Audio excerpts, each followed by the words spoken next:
Welcome to the Wild Medicine Podcast. My name is Tarani, the owner of earthly.com, a sacred path to inner healing, self-discovery, and creativity. I am an energy healer and professional artist ready to reweave ceremony and heart-centeredness into humanity. Wild Medicine is a podcast to hold sacred space to learn the ancient ways of wellness. We talk about anything from spiritual alchemy to astrology and even trauma transmutation. It is my mission to educate you on the wild medicines of our world and to show you the way to unleash your personal power. This podcast is full of episodes with both just me and plenty of our powerful guests. Each episode we will bring to you the medicines of story, knowledge, and transformation. Now is our divine time to step into this sacred space and to take in all the powerful knowledge that I have for you today. Sit back, relax, and always tune in. Take what you need and leave whatever does not serve you. It is my honor to bring this message forth for you. Please enjoy.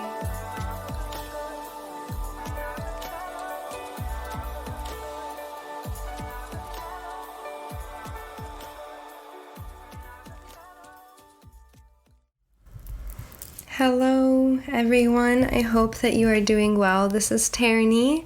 I am so grateful and excited to be making this podcast episode as I think it is coming out in divine timing and is something that a lot of us could really benefit from on a personal level, and knowing how to use this powerful tool in our lives. I think that it is extremely profound. So I'm very much looking forward to sharing this episode with you guys. Ooh, what a time we are in. It feels wild to be sitting here in front of my microphone making this podcast. It feels different. There's so much difference in the air. And as one of my sweet sisters, Rachel, who has been on this podcast before, is calling it the mystery. Because that is what it feels like. It feels so mysterious. There's so much uncertainty. Yet there's this underlying persistence of hope, of trust, of keeping it simple. And I just genuinely feel that we are in a powerful time to be alive. So, wow. So wild. But yeah, I'm coming here to this conversation March 31st, 2020. This episode is with a lovely woman named Harmony. I really appreciated this conversation as we talked about some things that I needed in my personal life, and I know you guys would benefit. And I think that the level of depth we were able to get and when it comes to shadow work, inner child healing, trauma, and really learning how to go beyond time and space into the past, present, future, so many different things, and deliver healing. And so I think that now, as we have an abundance of time on our hands and we're in the space of slowing down and really evaluating where we are, where we've come from, where we're focusing our energy on a personal level, we can also apply this on a planetary level. So this is a really good time to learn a tool like timeline healing and understanding a different perspective of shadow work and healing with trauma. Because for most of us, we actually have, at least if you're fortunate enough to be, where I am and a lot of people that I've been connecting with are, as far as like just having a home over my head and being able to like be healthy and have time to think about things like healing my inner child and all that kind of jazz. So this is very powerful. I think it's a good tool to learn, not just right now, but for your whole life. And I really hope that this podcast teaches you some things that are going to transform your life and transform the way you're approaching your life, your past, your present, your future, how you feel about yourself, how you feel about everything that you're going to face throughout the rest of your life. I hope this podcast gives you a powerful tool so that you can get through that with grace and ease. That's always my greatest wish, and I feel like it came through pretty clearly on this one. Harmony was so beautiful to sit and talk with her. She is a healer, an intuitive healer. She's also a teacher and a writer as well. And she creates work that nourishes the soul and encourages you to grow.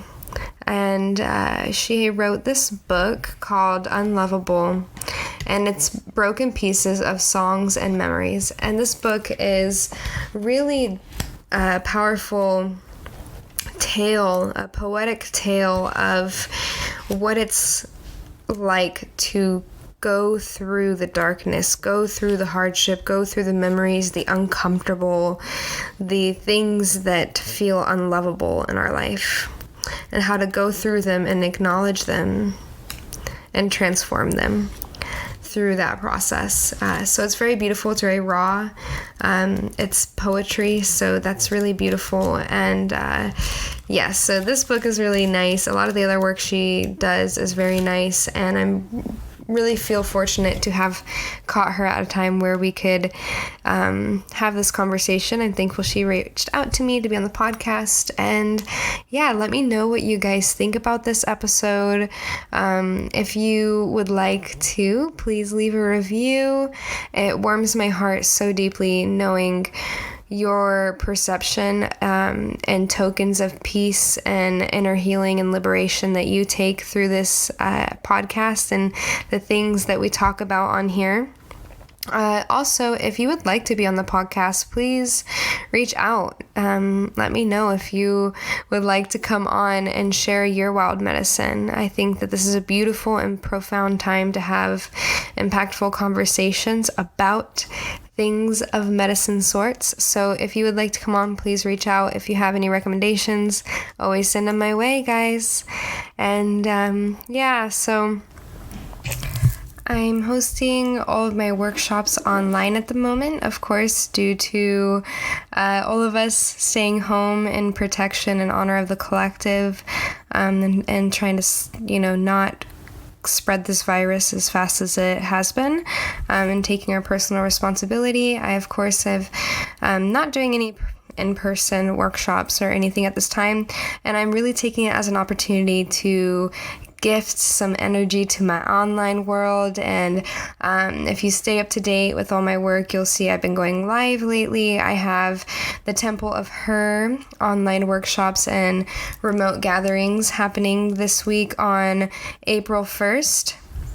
We will be gathering at 7 p.m. for the Temple of Her, which is a beautiful opportunity to come together with women around the world and do guided breath work, yogic movement, womb healing, as well as a guided visual meditation for myself and sound healing.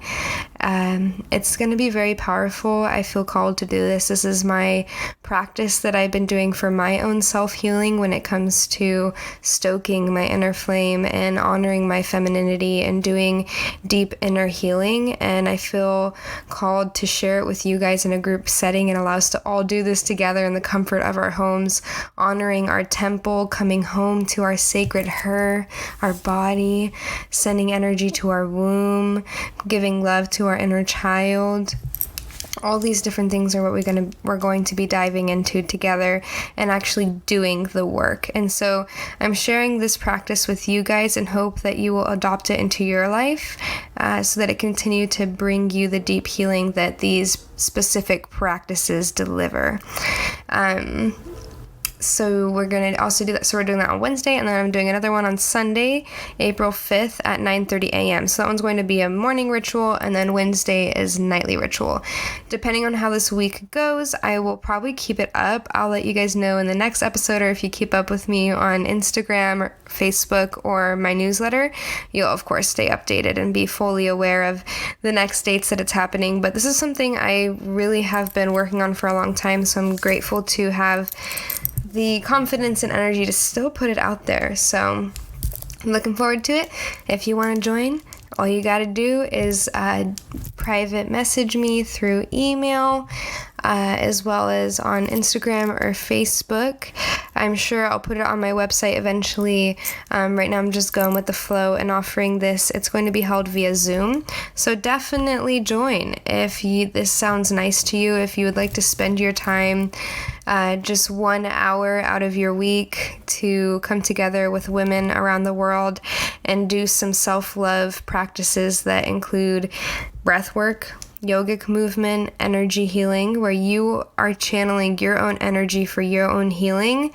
And just, it's going to be a sisterhood. So I'm excited to be doing this. And yeah. So without further ado, we can go ahead and get into the podcast. This episode is so powerful. So wherever you are, you're going to want to take some notes and keep some bookmarks on some of the topics that we dive into. Enjoy. Thank you for listening. I'm sending infinite love to you all at this time. And I just bow down to all that we're going through right now with honor and trust. And I'm sending you all love and protection energy while we go through this. So enjoy this podcast episode. I hope it brings you some peace and some new stuff to dive into during this collective pause that we are on. Enjoy. Hi, Harmony. Welcome to the podcast. Hi, thank you for having me. Of course. So I would like to hear more about you and have space for you to introduce yourself to our audience and just share about who you are, how you got here, and, what your purpose is. Okay. Well, my name is Harmony, and I'm an intuitive healer, and I love to help people dive into the depths of who they are so they can really uncover and unfold in the most beautiful way. I do that in a lot of different ways, but that is what I do with people is like I work through sessions one-on-one and in group settings. And I also do a lot of my work through writing by sharing my own feelings and my own spiritual journey through writing, film, photography, and video. So I just like to have like this huge thing that I do in all different ways. It's just all creative work to share. Mm-hmm. But my main thing is really helping people unfold because that is my most deepest passion in myself too. Mm-hmm. Beautiful. Thank you for sharing that. And so at this time with your work, what would you say your wild medicine is? I would say my wild medicine is like this fierce self-love. And I didn't realize that that's what my whole journey had brought me to, but it is this fierce self-love. That is my medicine because I did not know that self-love really existed. I really did not think it existed. I thought it was something people tried to do. And I was like, okay, well, I'm trying. But the deep self-love I've been able to feel is like this radical, divine, I don't even know it's wild medicine. That's really what it is. It's just crazy. So that's mine. That's awesome. I love how you use the word fierce. And it is so true because I think in order to really love ourselves in like a full capacity, we do need that fierceness. That fierceness really shows a level of devotion to like defend your self-love, right? Yes, definitely. Mm-hmm. Yeah, especially with, our world and where it's all at right now. Like self-love is such a pressing, it's so needed right now. If we're not taking care of ourselves and showing love for ourselves, then this is going to be a really hard time for a lot of people. Yeah, we need ourselves more than ever right now. All of us. All of us, yeah. All the time in all the ways. And every day, every way. Right? Awesome. Yeah. So after reading your book, and I have it here. Yay. Awesome. Uh-huh. After reading your book, I really was inspired by your ability to be raw and authentic about the growing process of learning that you are lovable not only by others, but also yourself, and how our life of, trauma and heartbreak can really be what mends our healing journey. And so that brings me to ask you more about your upbringing and this spiritual awakening and becoming who you are today, and how, the trauma and the heartbreak really built that courage for you to step out and be ready to help others. Okay. Well, my journey it's been a long one. It's a lifelong journey. Right. I have always been intuitive and very connected to the spiritual realm ever since I was young. And I've had spiritual experiences ever since I was little. My earliest memory was when I was 3 Mm. and of a spiritual experience. And so we lived in Tennessee. We moved from Illinois to Tennessee and we lived on a farm. So I was always like running through the woods and collecting herbs in mason jars and put them in cinder blocks underneath my house, like a little witchy garden under there. And so I've always been very close to the natural world and just like this freedom. I don't know, like this free feeling, just like running through the woods. I just love that. And so when I was about, I think I would just turn 14. This is when like everything kind of goes down into my dark night for a little while. So let's fast forward to for a lot of us. Yes, Yeah. exactly. So when I was 14, it was the day after my birthday. My mom ended up leaving while me and my brother and my adopted brothers and sisters were at school. And we came home and my dad had told us that she had left. And so I ended up having to step up as the mother to help take care of everyone. And then in February after that, my dad, he ended up dying of pneumonia and I found him. And so this is where a lot of my trauma comes from. It comes from abandonment issues and it comes from that kind of trauma and having to grow up too young and having a lot of responsibility at a young age and things. And so I ended up finding him. And, you know, that was like something that I could not get out of my mind forever. And so my mom came back. So in those moments, like, I just want to add in, like, this is where like beliefs and things come in of like, I'm abandoned, I'm alone and things like that, because I didn't have anyone. I was the one taking care of everything at that point. Mm-hmm. And so we ended up having to move to Indiana with my mother. And it was kind of rocky because we actually were Pentecostal. So it was like a culture shock from going to that to, you know, like no church, anything like that anymore and things like that. So after my dad had passed, we moved with my mom. So it was like a huge culture shock along with everything else. And yeah. And so that's like when I actually met my husband. I met him in high school. So he's been kind of my rock through a lot of things. But I've always been interested. So past all of the trauma and stuff and just into my normal life, it's like I've always been interested into, you know, spirituality and the paranormal and anything unknown. So after all the trauma and things like that, you know, I found my husband and he helped me. He was my boyfriend at the time, obviously. But he helped me a lot through everything. And he was my rock, like I said. And he joined the military. So I'm trying to go in order. I'm so bad at telling stories. So I'm trying to make sure I'm staying in order. But we moved with the military to Washington. And that's where my spiritual awakening started. Okay. And so that's where I really was like, oh shit, like something's happening to me, you know? So before my spiritual awakening though, I would write songs. I would write songs about like things to process pain. And so that was the way I had dealt with it then. And then as my spiritual journey kind of unfolded through a walk with a friend to a yard sale, and I found a deck of cards. Oh, wow. That's so cool. I know. It was called the Russian Gypsy Tarot deck or Oracle deck, and I still have that. And I love it. I remember getting it, and I'm like, oh my God, demons are going to pop out of this thing. I can't take it in my house. I have kids. You know, I was so ridiculous back then. And now I have like 50 decks plus, you know, I collect all sorts of divination and things like that. But it was so funny of how fearful I was. But that's where my spiritual journey really started.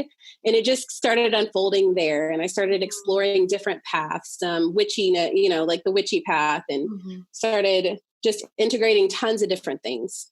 And yeah, so that's where it started. And I knew that there was something shaking in me. It was like, this is something that had fulfilled me and like gave me so much, like this journey of unfolding. And I really had to let go of the fear of going to hell and religious beliefs, because I was like, why do I feel so strongly about this? Why does this feel so good to me? But I'm scared of it, you know? So that's a lot of the deep work I had to do to be able to really step fully onto my path as well. the Christian beliefs and like stuck religious beliefs, which there's nothing wrong with, I don't think there's anything wrong with anybody's path. Yeah. But when they get stuck like that, I had to really work through it. But yeah. Wow, it's so beautiful to hear your story, through every step of the way. And especially, hearing that you did experience loss on a very big scale from a young age. And I'm like, part of me is like, whoa, like, holy crap, like that had to be so hard. Yet I see how beautiful that is for your journey in its way to, push you deeper to showing up for yourself. And I'm sure it was like a long journey, right? But to be here, today, right?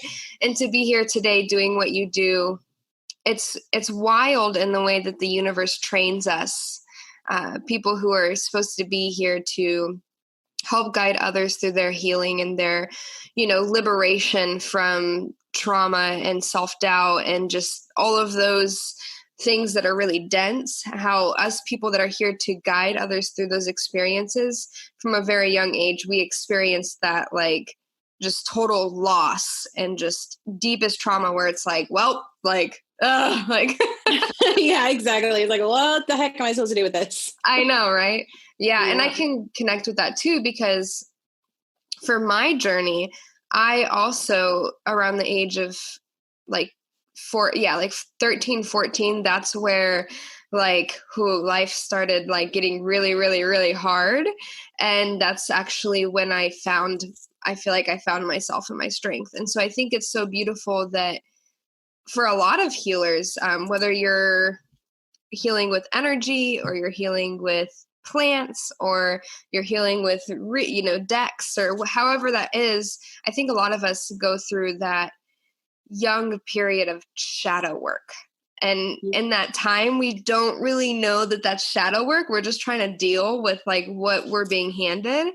And so that brings me to like ask you more about, what shadow work means to you and not just in like your life and your experiences, but also the work you do with other people, and how can we take what we've been given that feels like just deep death and like depths of hardship and transmute it into something that can really serve us in a way that feeds our soul goodness. Okay. Well, I think shadow work has such a huge definition because it's not only healing the trauma, which I do want to talk about in depth there, but it's also about just bringing consciousness to the unconscious, whether that's untapped gifts, untapped knowledge and wisdom from past lives, whether that's anything. So it's like, I just love being able to go into the unconscious and really pull out the different gems from different times that we've had, whether it's generational stuff that we've learned from our ancestors and like pulling those out, that can also be shadow work. But going into like the traumas and really being able to heal that, there's a lot of different ways that I have done that within myself. And I feel like my personal practice is a little different than I work with clients because I work with goddess energy. I work with, like Isis and Sekhmet and Kali, like, hey girl. Hey, like, how my babe's doing over there? Like, what's up? Exactly. Yes. I love the intensity. And that's the thing is just facing your fears. And, I feel like shadow work, like when you're consciously working through it, I really feel like I didn't realize this, but it really comes from a deep place of self-love. Because why else would you consciously go in and do shadow work? Like, why else would you go into the shitty and scary parts of yourself unless you loved yourself, right? I didn't realize how deeply true this was until I had begun to do it. But let's see. You wanted me to talk about my process? Yeah. Just share like the process and like, I just love this topic and I really feel like guided to talk with you about it. So, okay. So with shadow work, I love to like one of my main things, I guess I could tell you a story. This will be easier for me to tell you like one of my huge stories that I have about shadow work is one day, it's pretty much all self-inquiry, so it's like if something comes up, keep questioning yourself and keep going down. Don't stop when it gets uncomfortable. to keep questioning yourself and diving and uncovering, I like to find the core of what's going on.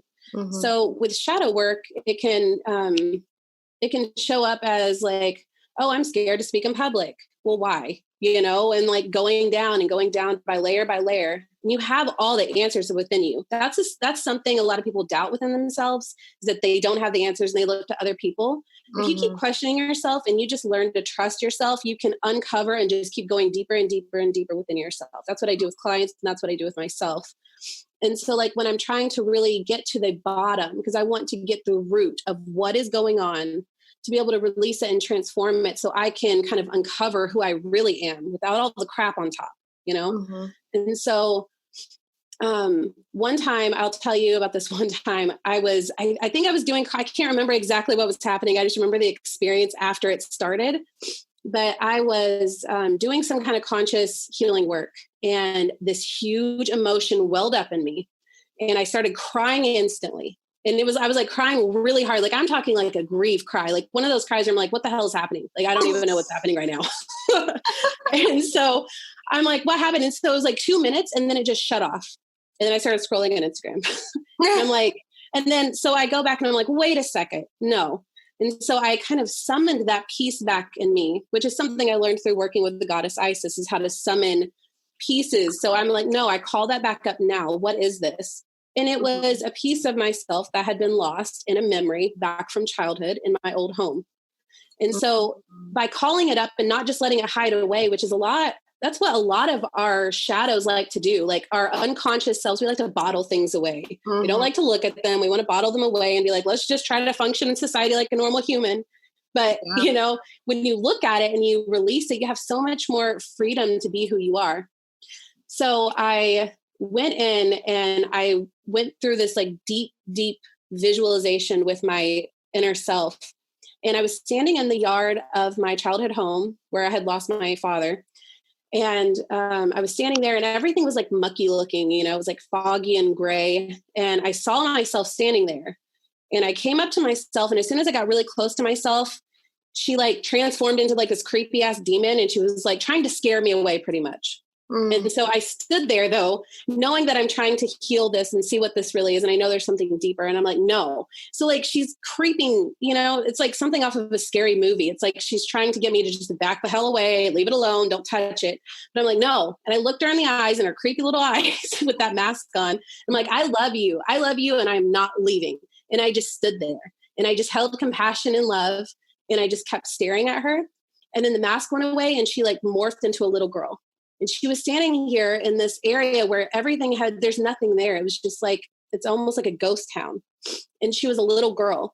And so I grabbed her hand, and we started walking along my house, in this memory. And I told her, I was talking to her, I can't remember exactly what was being said, but I told her, I said, I'm sorry I left you here. I will never leave you again. Never. Like, you're coming back with me. There's nothing here for you. This is a broken memory. And this is a way that I did shadow work, where I brought her back with me, which was soul. It was a soul fragment that I had healed.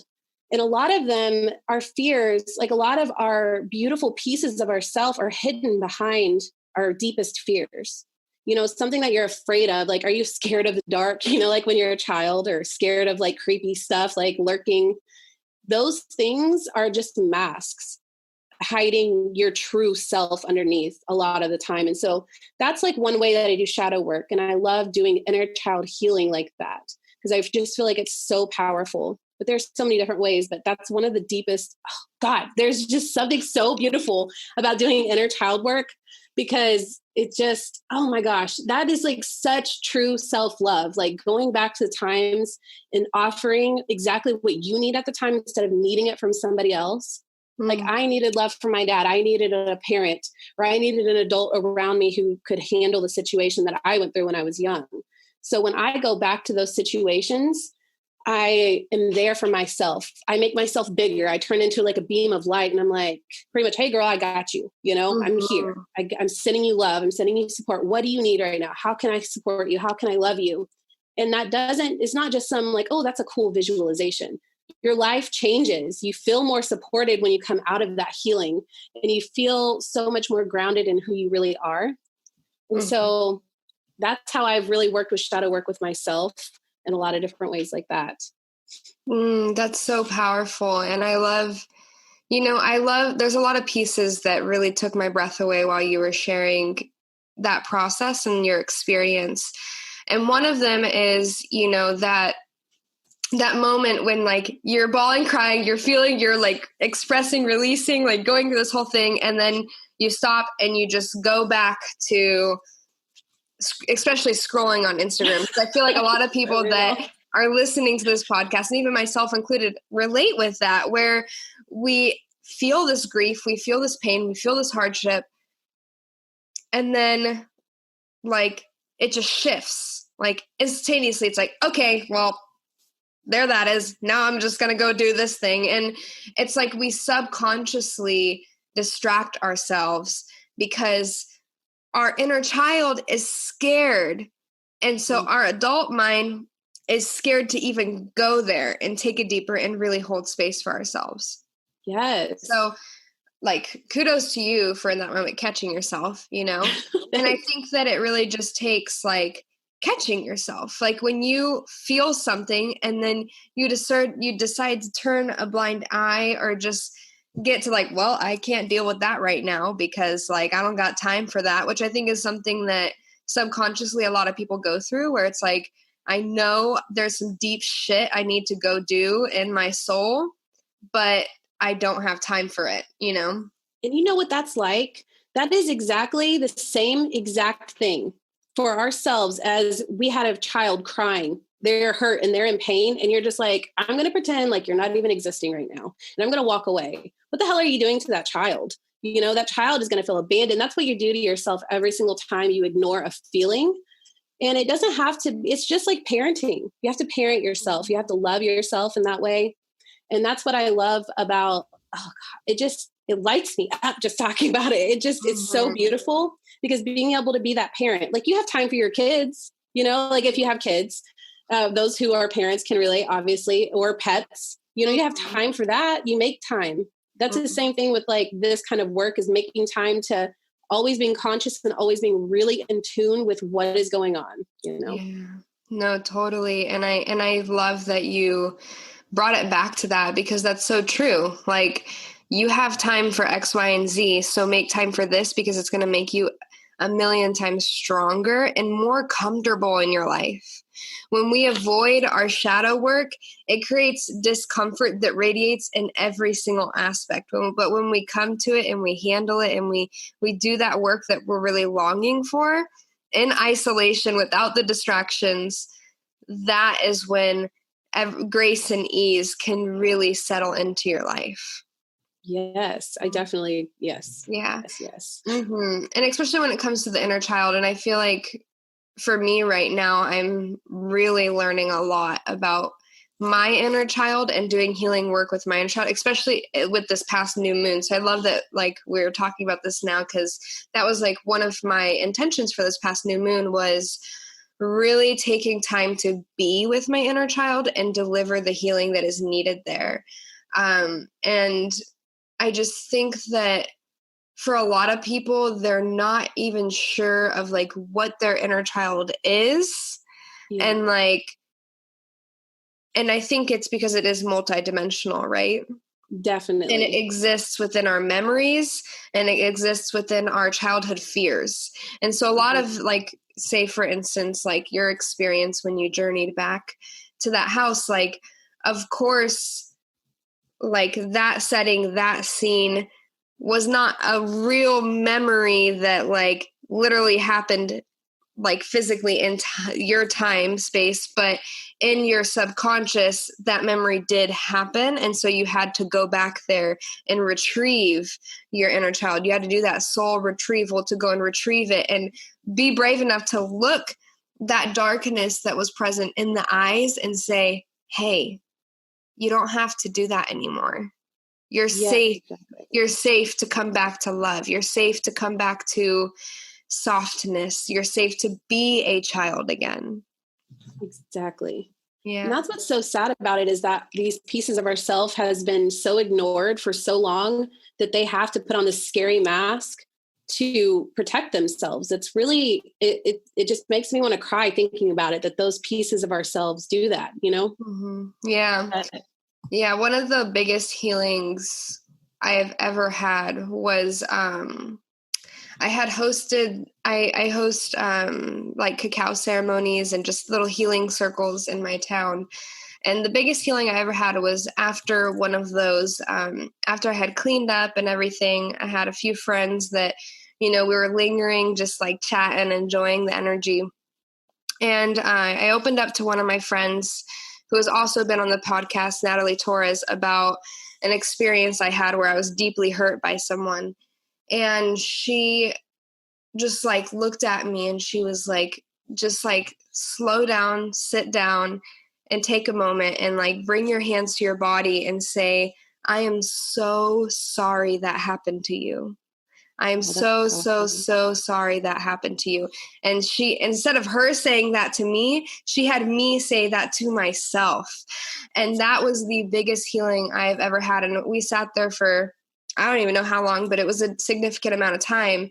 And she just held me while I acknowledged myself on that level, that I was deeply hurt and that hadn't been fully healed, and that I hadn't even showed reverence or sorrow for that happening to myself. That is powerful. And I think that is so beautiful. Oh, it was so powerful. And like, it gives me chills even just thinking about it, because I don't know, we don't ever really, most people don't hold that space for themselves to say, I am sorry that happened to you. I think that there's even like shame around saying sorry to yourself for something that you went through, or acknowledging that that was fucking hard.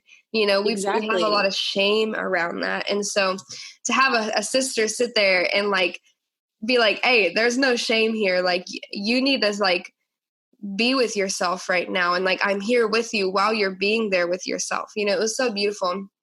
And so what are some other ways that you have been able to work with your inner child in your life? And like, since retrieving her and going through that experience and bringing her back with you, how have you continued to like feed that journey and that experience? Okay. Okay.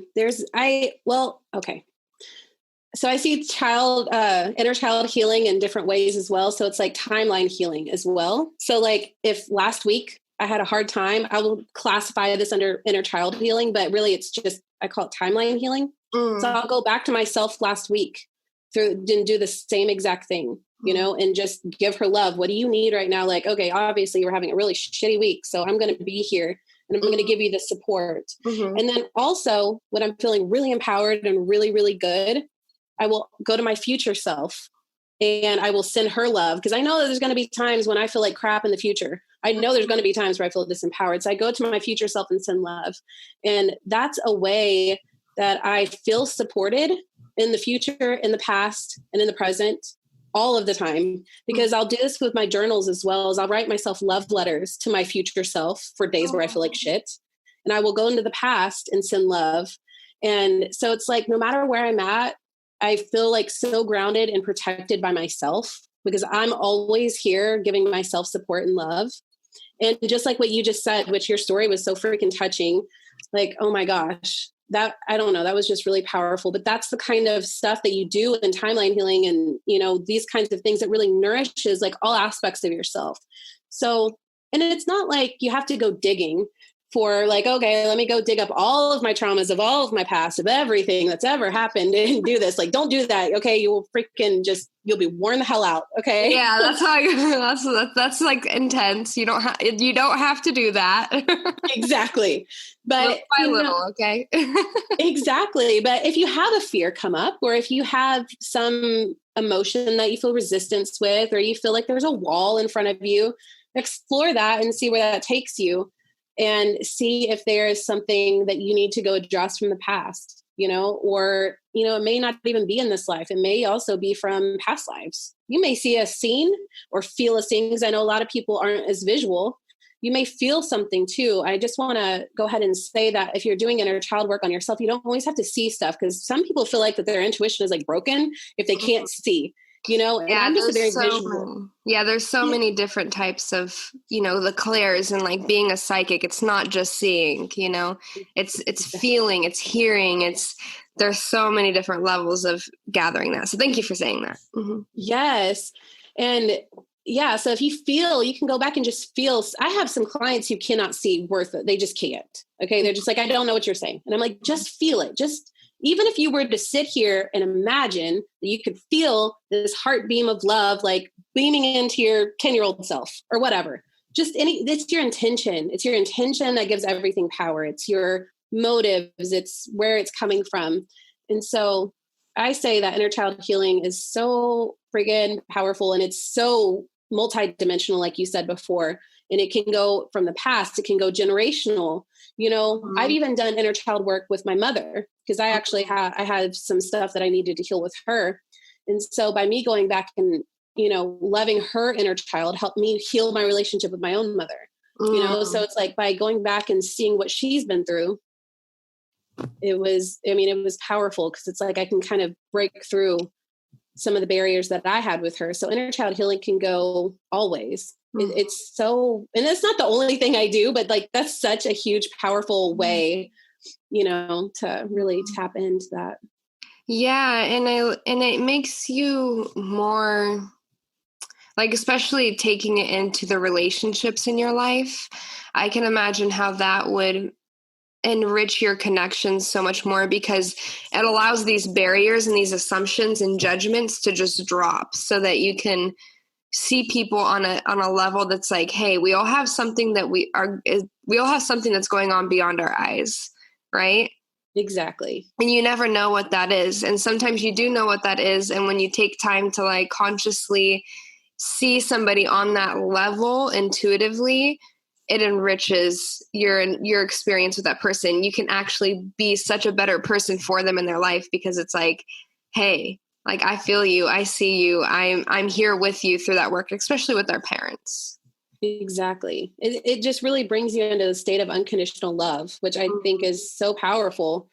Yeah. But, and then, going back to my book, mm-hmm. which is just like all of the raw, authentic things. But you also, when you do that, see, I did that for the very first part of my, I didn't have any beef with my mother until I felt this well up in me over the last couple of years, actually, because I was always able to see her side. And so I was always just let her off the hook, and which is fine, because it's more about me. I wasn't validating my own feelings. So even when you do that, and you could see other people's sides, and you could see other people's pain that they've been through, mm-hmm. it's still important to validate your own as well, even if you felt something towards that, and that's what that is all about, is like really being able to validate your pain while loving others unconditionally. And it's kind of like a weird balance, because it's like, well, how do I validate my pain, if it deals with you, but I can also see your side. It's a very hard balance, but it's something that has really been able to open up and heal. Like, I have been able to heal so deeply and profoundly by walking that balance. Yeah, I can see that, especially with parents. Like, I think, for me, having a lot of childhood trauma that really sparked from my parents. And, that's one of the biggest things I've found along my journey, is that it wasn't them, it was their trauma. And they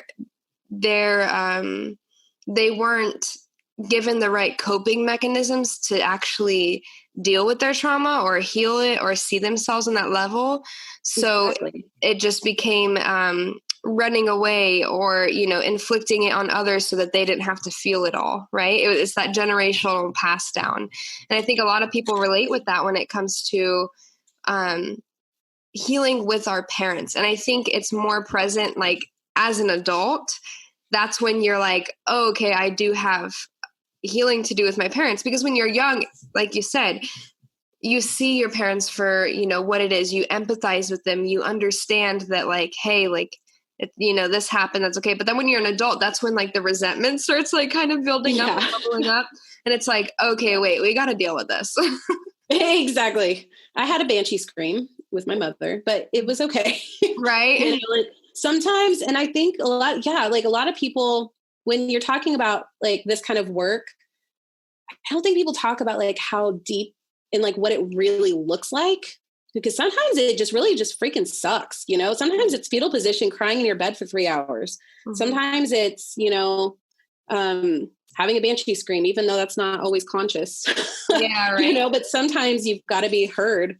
Yeah. Sometimes that is like the conscious. And I think that that's like something that we're revolutionizing right now as energy workers and intuitives, is that it doesn't have to look one type of way. Right. Exactly. Sometimes, I see your shadow. Yeah. Sometimes it's like, fuck, see me. Yes, exactly. Definitely had a lot of those. Yeah. Right.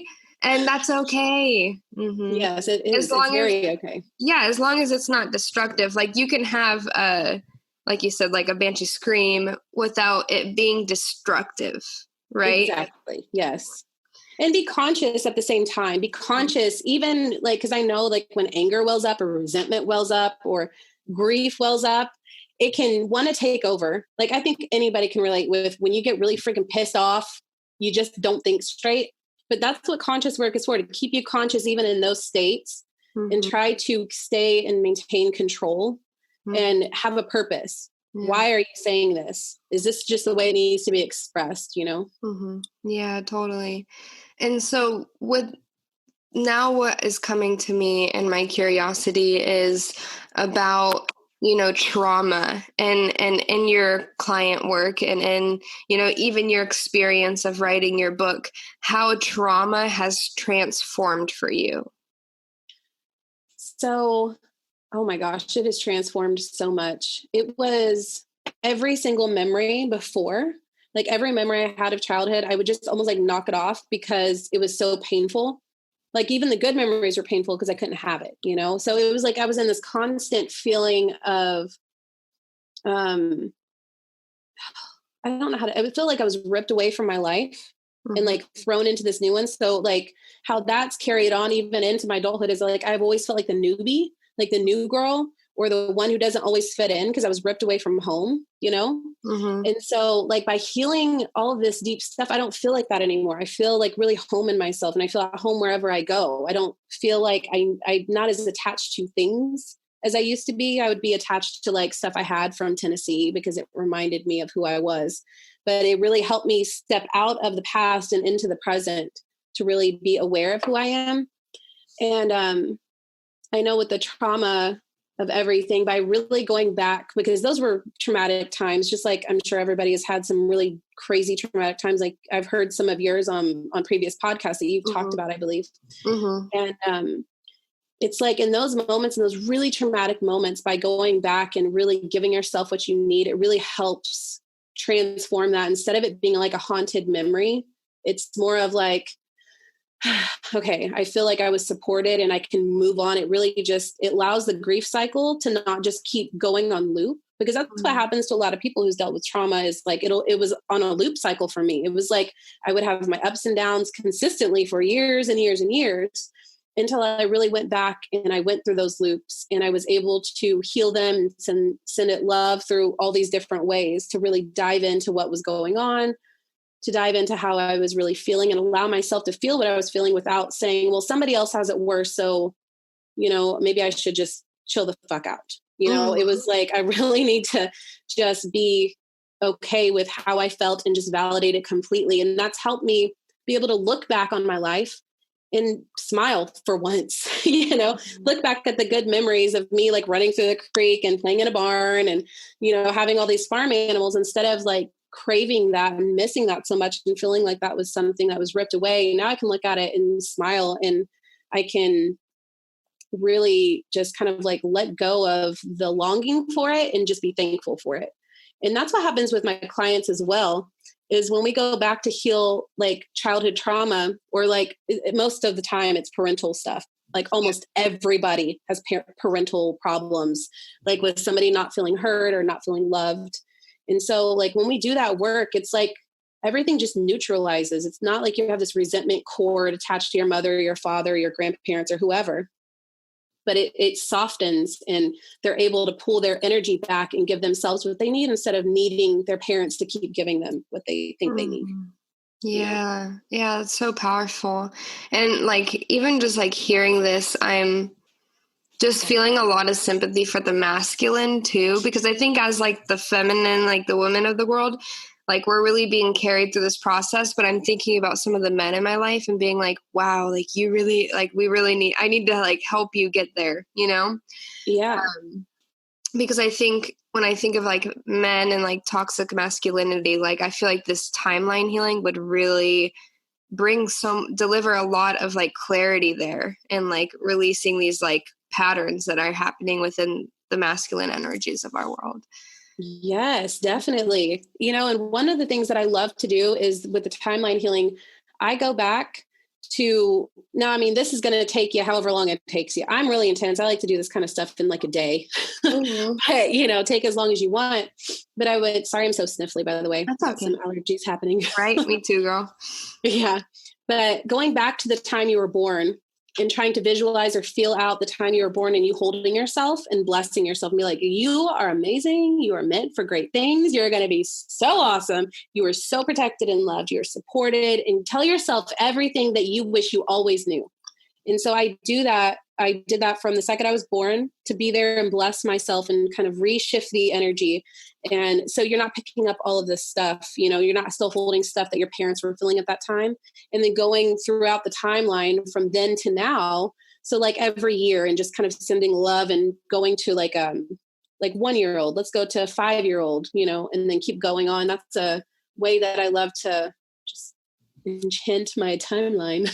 Yeah. And I think that's so powerful because I think it just, what really resonates with me about it is that it's putting you in a place where you can be the adult you've always wanted in your life. And you give yourself that power to be that person for yourself, because a lot of what we crave as far as like being taken care of, like people can't really take care of us in that way. Only we can take care of ourselves in that way. And especially when it comes to like getting hung up over things that happened in the past, it's just hard to like ask your parent like to now be that person, like it's just, we have to step up and be that for ourselves. We are always our own best healer.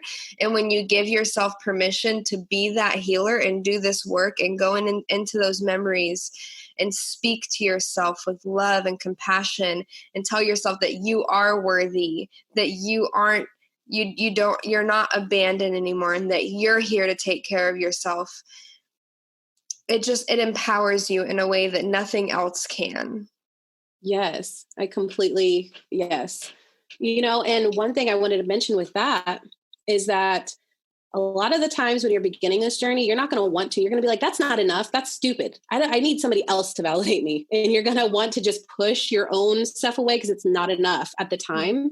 And that's his shadow work, is like doing the work, even when you don't want to, especially when you don't want to, like, especially when you're just totally resistant to it. You're like, I want my mother to tell me that she is sorry, or I want her to just cuddle me for an hour, and I'm 30 years old, but it's, you got to do it anyway and really go in, and it'll release those things. Like it'll happen, even if you don't feel like, okay, well, this is stupid, when you go in and do it, it's so powerful. And the more you do it, the more you realize how pleasurable life is when you are that person for yourself all the time. Like when you become that and you keep consistently doing it, it's like you just feel so fulfilled all the time. You're not going from high to high on other people's validation. You're not going from, all this stuff. You're able to really collect yourself. And like during the work, it feels real resistant. It's like, well, this is dumb. I don't want to do it. But it really works, and it creates a life that's just beautiful. Yeah, because if we keep searching for that external validation, especially when it comes to inner healing, it just perpetuates this toxic mentality that like we're not enough for ourselves, or that we can't be there for ourselves. And I think it's different when, like, say somebody hires like an intuitive healer like us. We're here to like guide them through that process so that they can be their own healer. Because sometimes you do need that guidance to, like, in most cases, you do need the guidance to like be like, hey, hold your own hand. Some, like my friend sitting there and telling me, say sorry to yourself. Say, I'm sorry that happened to you. Sometimes we need that guide. And I think that sometimes people get confused between like wanting somebody to guide them and then wanting somebody to do the work for them. Right? Exactly. Yes. And Mm-hmm. that's kind of where I have been like shifting, because I want my clients to be empowered. I want to empower them. Mm-hmm. And, I do energy work. And so like I help people, they're walking themselves. I'm guiding them to help them uncover what they already know. And then when we get to the bottom belief, like I'll do energy work to help them release it, which I love. Excuse me, I'm having nose problems. That's all good. It's springtime. Oh my goodness. I know. Oh my gosh. It's such a wonderful thing to have during the COVID scare, right? I know. I'm like, oh my God, I'm going to die. I know. But so I just definitely want to make sure that my clients feel empowered. And because when I walk them down, I do energy releases, with them. But, we all have a job. So if you're going to somebody to help you, you still have a job. You still have to like open up, surrender, and be willing to let it go. And my job is I'm just really good with moving energy, so I help move the energy out and like bring more light in. Mm-hmm. And then also I have sessions to where they do most of the stuff to where I walk them into a deep, meditation to where they're finding the answers, where they're opening up all the way. But I love that because you have to be empowered. Nobody else can do the work for you. You can't just be like, hey, send me healing. It's not going to work. You have to be able to be open. You have to surrender what it is that you probably don't want to release, because most of the shadow work, most subconscious beliefs, like they're there for a reason. They make us feel safe, or they make us feel comfortable, or they make us whatever. They validate some kind of fear that we have. Mm-hmm. And you have to be willing to get uncomfortable for that freedom and liberation feeling of who you really are. Mm-hmm. Yeah, no, I 100% agree. And so I would like to like hold space to really talk about like your book and like the journey of like, because when I look at this and when I first got it and I was reading it, I was like, whoa, this is like deep, and this is raw. And I could feel how this in itself was a healing journey for you to be able to go through and piece together these, like you said, the poems and the songs and the memories and put it into a whole entire book and release it. So I would like to just highlight that and share space for you to talk about your own healing journey through writing this book and what that pivotal transformation was for you. Okay. Oh my gosh. It was kind of crazy because I was in my spiritual room or my office, and all of a sudden I wanted to repaint it completely. I get so crazy like this. It's just like repaint. I think it's because I knew I was about to birth something. Mm-hmm. So I'm nesting. So I repainted my whole thing and I started rearranging everything. I'm talking sage, like it was like cut it with a knife with the sage, It was like so clean in here. Mm-hmm. Fresh flowers, all the things. I redecorated, and it was like not even a week after I got it had finished, the muse hit me. Okay. And I don't know if you cuss on your podcast as much, but I felt like my muse was fucking me for like 2 weeks. It felt like I was making love to my muse. I mean, I'm serious. It was so crazy. I was locked up in my room for 2 weeks up here. I told my husband, I'm like, I'm doing a secret project. I can't tell you about it. I said, it just hit me and it has to come out right now. And so I was up here from the moment I woke up to the moment, like I had to tuck my kids in bed, and I felt like terrible parent, but I had to just do this. My husband supported me. He had no clue what I was doing. And I can't keep secrets. So the fact that he's like, you have a secret project? What is happening? So I was up here and I was writing for 2 weeks straight and organizing, and I was going through my old journals, and I was really getting in that space of really being able to validate everything I have ever felt about this, everything that just wanted to come out. But it was like I was taken over. I was like channeling my muse. It was insane. It was just like I was so in love with the process, which is so interesting because it's such a heavy process. Mm-hmm. The book is a very heavy book. But anyways, I started writing. It was like 2 weeks of the writing, and it took me 4 months to get everything together. And then I actually started writing this back when we lived in Alabama, which was about 3 years ago. Mm-hmm. And I remember writing this page of everything that I, like all the mental things that nobody talks about in their head, the things that they tell themselves that, you don't want anybody else to know. Like, I'm a piece of crap, or I'm so fat, or this or this. Mm-hmm. And I had written a whole page of this. And it was called The Unlovables. I was writing a book called The Unlovables, and I had a bunch of things on there, and I'm like, there's no way, like, this can't be a thing. Like, I can't publish this. This is ridiculously intense. Like, no, I put it away. And so it was really interesting that this came out, and I just felt like it was this huge purging. Like, oh my gosh, it was the year before. So I started this book in the beginning of August of 2019. And in 2018, in November, I went back to Tennessee with my brother. Okay. And so my brother was there during the whole thing, the trauma that I've had. And that's what a lot of the book is about, and other stuff. But when we went to Tennessee, we've never really been there together and explored our old land that we lived on and the barn and everything. And so I felt like us being there together again, we've never done that. And however, it's been since 2001. Wow. So it really brought up a lot of healing and like a lot of emotions. And so I was processing that for a year. And honestly, last year was like one of the best years of my life. I was just like in pleasure all the time. I felt it was really interesting. And so after all of that, like it felt like my Kundalini was just popping like all year long. And my Kundalini's popping. My chakras are, right. But yeah. And so when I started writing this, it just felt like this huge purging, and it just felt, I don't know how to explain it. It was just like, yes, I don't know. It just came out. And so, yeah, it took me about 4 months to get everything together. And it was the first, I second guess everything, I second guess. Like, and I did this whole book myself. So like I found the picture that I wanted for the cover and I didn't change it. It was the very first picture I chose. I chose the font, I chose the name, I chose everything. And everything was just so real and raw in the moment. Not much was changed at all, except for like typos and things. And so, but I really wanted to share my journey of like the raw, authentic feelings that I was feeling at the time, and to show people that, look, like if I can do this, so can you. You can be valid and it not look pretty. It doesn't look pretty. It's mangled and broken and really fucked up sometimes, but you still can validate those feelings that you have. And I wanted to have a space to kind of lay that out, give it space.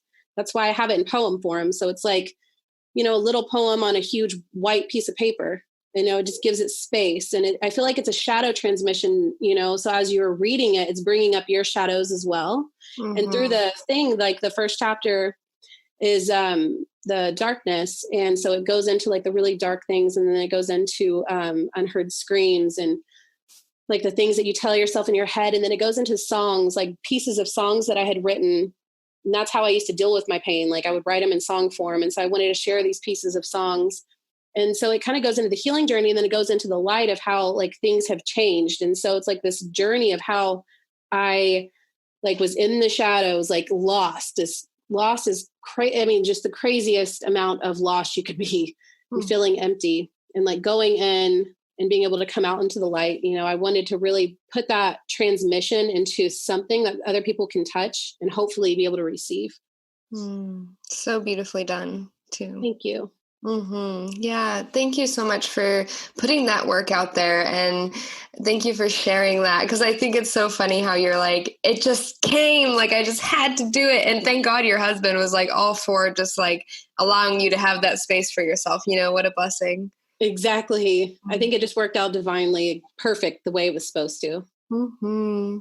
Beautiful. Well, thank you so much for sharing all that you've shared. And I guess like the last little question I have for you is, where can people find you? Where can people continue to learn about your work and all that you do and find your book and all that jazz? Okay. So my book is available on Amazon, and it's called Unlovable: Broken Pieces of Songs and Memories. And you can find me on my website at harmonyhearthealings.com. And my handle is at Harmony Healings pretty much everywhere, on YouTube, Instagram, Facebook. And yeah, you can find me in all those places. And I'm there sharing the message, sharing the light, sharing the love. Yes. Thank you so much for all your work. And especially, having this conversation with me. I think that it's really precedent for where we're at right now. I think people for the first time pretty much around the world are in a space where they can actually do this work now. I think so too. Right? Yes. We are at home. We have time to do our inner healing. So I think now it's an important time to really start diving into this stuff. And I think that, it as ugly as it is, it doesn't have to be scary. And I think that that's what stops a lot of people from doing their deep inner healing within shadow work, is that their brain and mind tells them that it's like a million times uglier and scarier than it really is. And so I just want to let all of y'all know out there that it's not, and that your brain is lying to you.